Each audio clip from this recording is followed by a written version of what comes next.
be baking a delicious Jamaican bread pudding.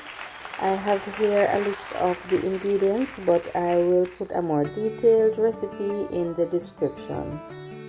So here I have all my ingredients and all the necessary equipment to start baking. So for the first step, you will have your bread. You get your bread and you dice these into small cubes. Most people use day-old bread. I sometimes use fresh bread. I prefer to use fresh bread. You can use whole wheat bread or white bread, whichever one you prefer. Most times I prefer the whole wheat bread because it gives you a darker color. Depending on the size of the pudding that you want or the size of your bread that you're using, you cut the amount. I usually use 1.5 of the bigger 3-pound breads. I have here my raisin. I usually cut most of them into small pieces, or you can just throw them whole in your rum and your wine to let them soak. I have my white overproof rum and some red label wine. I am not a stickler for measurements, so I just throw the amount that I think I want. I don't usually measure per se. I would use my rum and wine mixture to just pour on my raisins. You can use raisins, prunes, or mixed peel with all of them if you prefer, whichever one you like or don't like. You can use whatever to your preference. You can just let them rehydrate. You would add a little bit of salt and sugar. I don't like my pudding too sweet, so I use just a little bit of brown sugar. You add this to your bread and your vanilla and all the spices that you like, your rose water, your mixed spice, your cinnamon, your nutmeg. You can add all of this to your rum and wine mixture. Just let them soak a little bit and get all the flavors. So we're adding milk now. I always use a box or 2 of evaporated milk. You can use 2 boxes or a box. I use just one in this recipe. Depending on how big your pudding is or how big you want it, you add your milk according. I don't usually say use 4 cups or 3 cups or whatever. Depending on the size of pudding that you want, you would wet the bread with your milk to the desired consistency. So you want your bread to be well soaked, well wet. So you add the amount of milk that would soak the bread. So you would ensure that you cover all of your bread with your milk. I usually use full cream milk, or if you have whipping cream, that would be even better along with your full cream milk.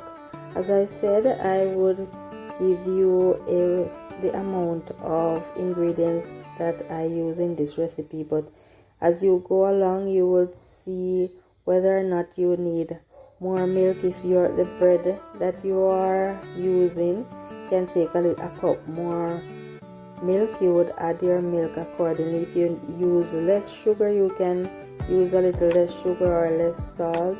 You would just add to your taste.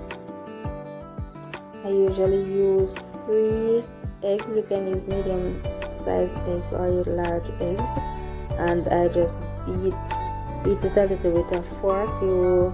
If you prefer to use your hand mixer, but I prefer to use my fork and mix it a little bit. So after we have beaten our eggs a little, we would add this to our bread and milk mixture. If you want your pudding to be a little bit on the darker side, you can use a little bit of browning I use just a few drops. You don't have to put too much, just a few drops will do. If you're trying to keep that cholesterol down, you can decrease the amount of butter that I use. I use just about a quarter cup of melted butter. You would ensure that the butter is cool before you add it to your mixture. You don't want to scramble the eggs that you have in there. So you give it a good mix and ensure that all of your ingredients have incorporated in your bread and it is well soaked. If you realize that you need a little bit more milk, you can add a little more milk to ensure that all of your bread is well soaked. So after you have added all your ingredients to your bread and you have decided that you have enough milk, you can put that aside so that it can soak in all of your ingredients a little more and get the bread well soaked. And in the meanwhile, you can prepare your baking tin. I usually grease my tin with some butter and then I flour the sides and the bottom. And this is just to ensure that your pudding is not burnt. You don't want a burnt pudding. So for the top of my pudding, I like it a little sweetish, a little browner, so I usually mix a little bit, but just about a teaspoon of cinnamon with some brown sugar. I mix this and then I would sprinkle this mixture all over the top of my pudding before I put it in the oven. So if your bread is soaked enough, you have given it some time, about 15 minutes to soak and get well hydrated. You would pour all your mixture in your tin, your baking tin, and then you would drizzle your cinnamon and brown sugar all over the top. Just ensure that all of the top is well covered and you place your pudding in your preheated oven. So my bread pudding is now finished. It took about an hour and 45 minutes to bake, give or take a few minutes.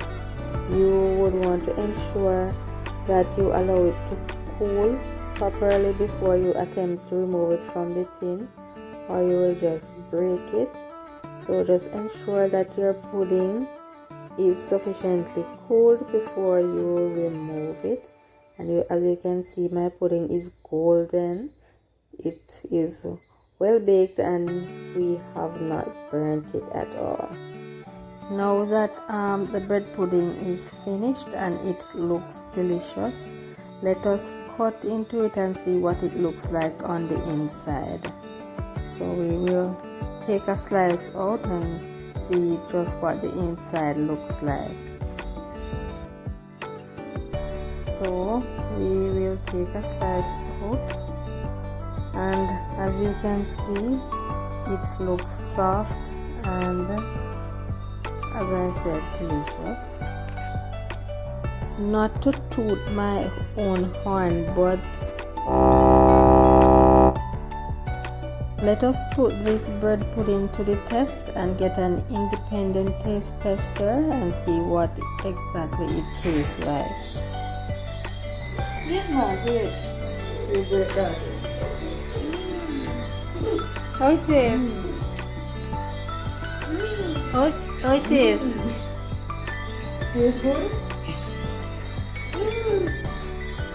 How it is?